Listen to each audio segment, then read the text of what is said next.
Olá, humanos! Nesse canal vamos contar histórias de terror, suspense e nonsense, com sons relaxantes para você ouvir e se arrepiar com os relatos. Não deixe de nos seguir para ajudar na divulgação do canal. Recomendável usar fones de ouvido. Escolha um lugar confortável e vem comigo.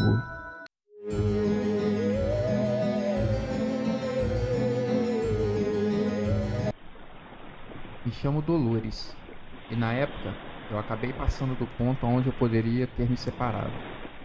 Eu era muito jovem e inocente. Pensava que a vida era uma festa, bastando eu me esforçar um pouquinho para que tudo desse certo. Ledo engano. Ele era um homem mais velho e bastante sedutor. Sempre passava perto de onde eu ficava com as minhas amigas e piscava um olho para mim. Eu não acreditava que estava sendo cortejada por ele. Minhas amigas animadas me incentivando a ficar com aquele homem, me empurrando. Até que um dia eu criei coragem e aceitei ser cortejado. Conversa vai, conversa vem, começamos a namorar. Demorou um pouco para que saísse o primeiro beijo. Eu tinha 18 anos e nunca tinha beijado na vida. Imagina minha ansiedade na hora. Minha mãe no começo achou que a nossa união seria passageira. Logo ele se cansaria de mim e me mandaria para bem longe, me deixando chorando na cama, que, como ela sempre dizia, era um lugar quente. Mas isso não aconteceu. Tudo foi muito rápido. Aceitar o namoro, o primeiro beijo, a minha noite de amor e o casamento. O tempo voa quando se deixa de ser criança. É impressionante. Desde os primeiros dias do nosso casamento, ele mudou bastante. Antes parecia uma pessoa generosa e muito amável. Depois colocou as garras de fora. Era arrogante e muito briguento. Brigava pelas mínimas coisas, como uma sujeirinha, por exemplo, em um canto da casa.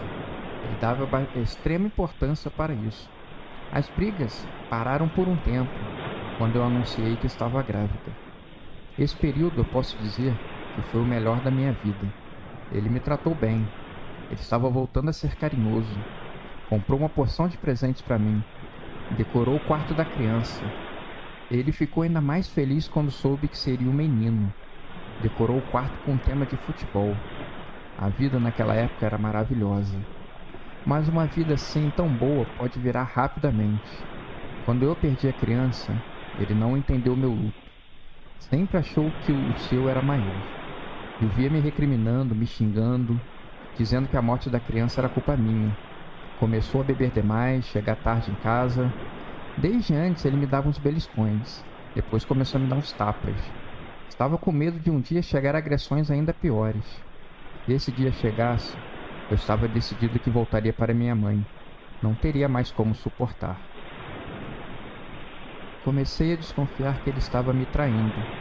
Mas nessa época, eu caí na armadilha de ser totalmente dependente dele. Eu ia sentir uma vergonha absurda se eu abandonasse o casamento e voltasse para a casa da minha mãe. As agressões cessaram e o meu medo passou. Eu passei a praticamente ser ignorada dentro de casa. Ele chegava, ligava a televisão no seu futebol e depois ia dormir. Tudo isso sem trocar duas palavras comigo ou um selinho, pelo menos. Era frustrante. A situação foi daí para pior. Um dia, ele confessou: "Eu tenho várias amantes e vou trazer uma para cá. Quero que você deixe a comida pronta e a casa limpa. Ela vai perceber que você é suja se não fizer isso." Eu achei aquilo o maior absurdo do mundo. Queria fazer um escândalo. Não suportaria aquela situação. No mesmo dia, quando ele saiu para trabalhar, arrumei minha bolsa com algumas roupas e saí de casa. A indignação e o ódio são dois combustíveis perigosos. Inflamados, eles fazem você tomar a decisão correta em alguns casos e a decisão errada em outros. Eu não sei bem ao certo qual caminho escolhi nessa época. Ainda tenho minhas dúvidas. Estava sozinho com uma mala pequena de roupa nas mãos, sentada na praça. Depois que baixa um pouco o ódio, você começa a pensar com clareza. Ser humilhada e ignorada pelo marido ou ficar ouvindo gracinhas da minha mãe. Difícil escolha. Quando eu estava prestes a tomar minha decisão, Uma senhora por volta dos 60 anos se aproximou.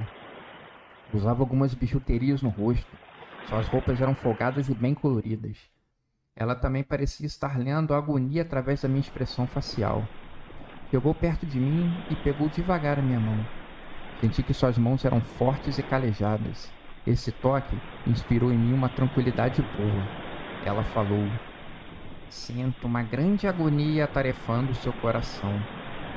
Posso ler o seu destino e dar uma opinião do que fazer?"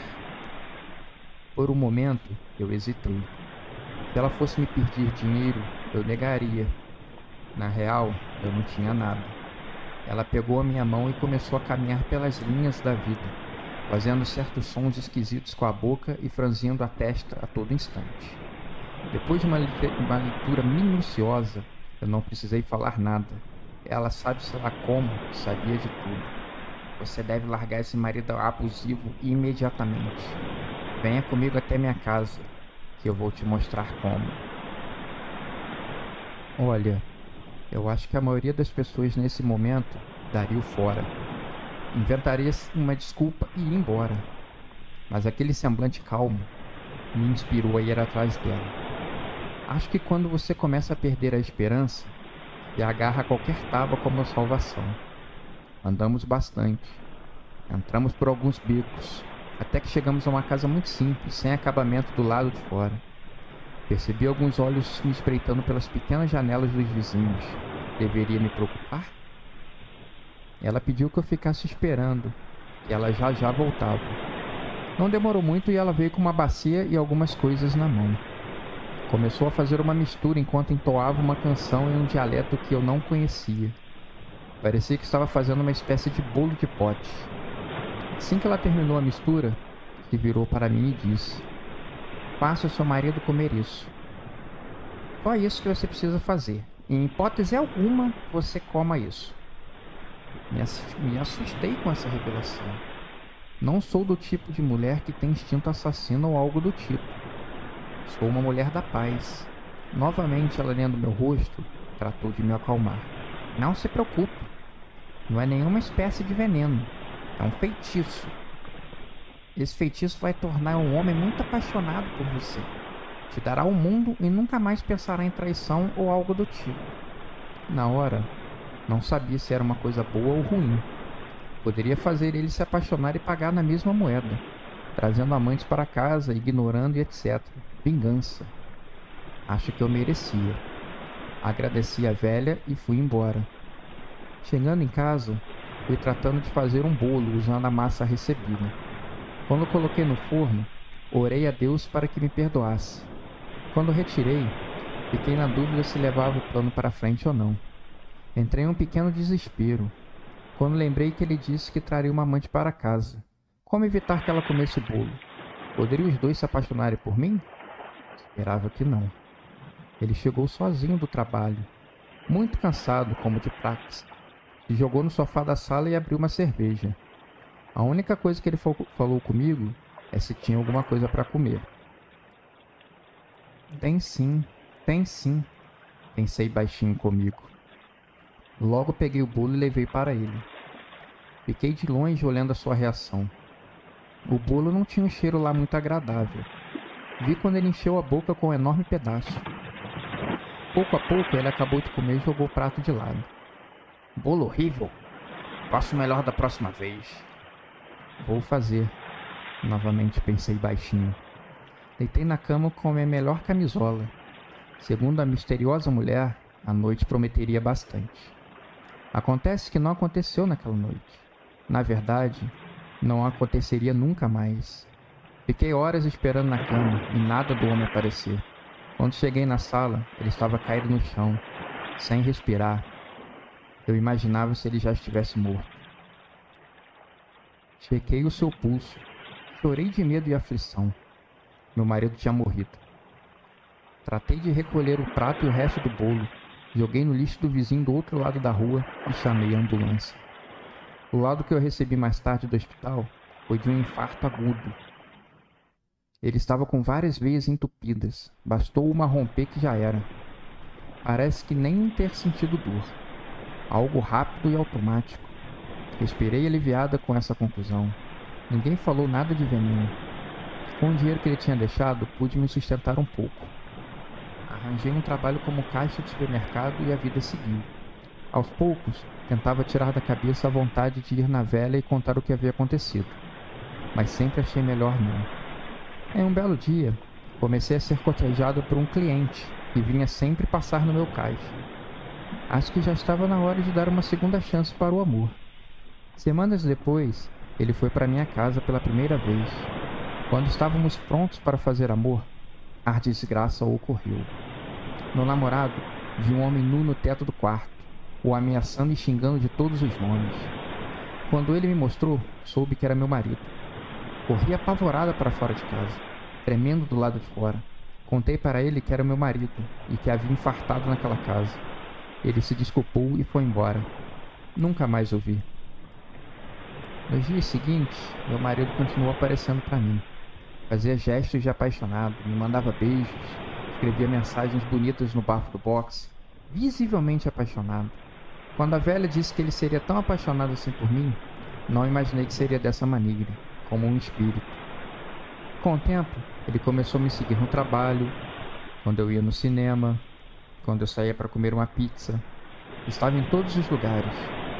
Com a situação se tornando insuportável, decidi voltar na idosa, pedir uma solução, alguma coisa que fizesse ele desaparecer da minha vida, fazer a sua alma de alguma maneira descansar em paz.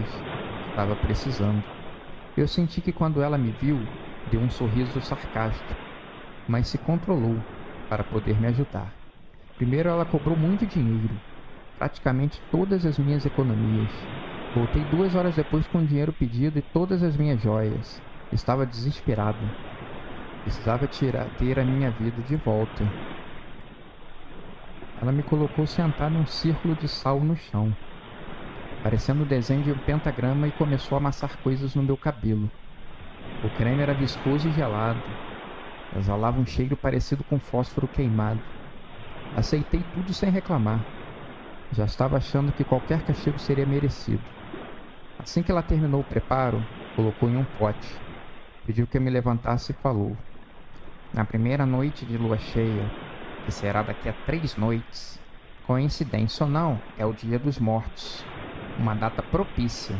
Enfim, vá até o túmulo do seu marido e à meia-noite abra esse pote e derrame o conteúdo em cima do seu túmulo, lendo essas palavras. E ela me entregou um papel. Estava legível e eu conseguia ler muito bem. Perguntei se precisava fazer algo depois. Ela disse que era só isso. Depois eu poderia ir para casa, que estaria livre do espírito zombeteiro. Agradeci sem jeito e fui embora para casa. Posso acabar esse meu relato por aqui. Vou deixá-lo aqui em casa, para caso eu não retorne do cemitério. Hoje é o grande dia. Falta apenas 1h30 para meia-noite. Estou respirando pesado e com muito medo. Seguro o pote com força, as pernas bambeando. Tento absorver toda a energia do universo e transformar em coragem. Os apelos de meu marido, pedindo desesperadamente que eu não faça isso, tento ignorar. São tantos dias nesse incômodo que parece até que eu já estou acostumando. Chego ao cemitério, procuro pelo túmulo do meu marido. Morro de medo de aparecer alguém e me expulsar, faltando tão pouco para me livrar do mal. Vou iluminando túmulo a túmulo, até achar o do meu marido maldito. Encontrando, eu fico contando os minutos no relógio. Meia-noite. Já tinha decorado as palavras do papel. Começo a falar em voz alta enquanto jogo o líquido fedorento e viscoso no seu túmulo. Volte para o inferno, criatura vil e vagabunda. ABC do ABC. EFG do EFG. Um raio, com uma luz forte, cegante, enorme, se abre no túmulo dele. Aparece um enorme portal. Ouço o lamento de milhares de vozes. O espírito do meu ex-marido surge enorme, gigante, rindo para mim, dizendo que eu tinha sido feito de trouxa. Eu tento correr, mas não estou conseguindo. Sinto um braço me puxando. A luz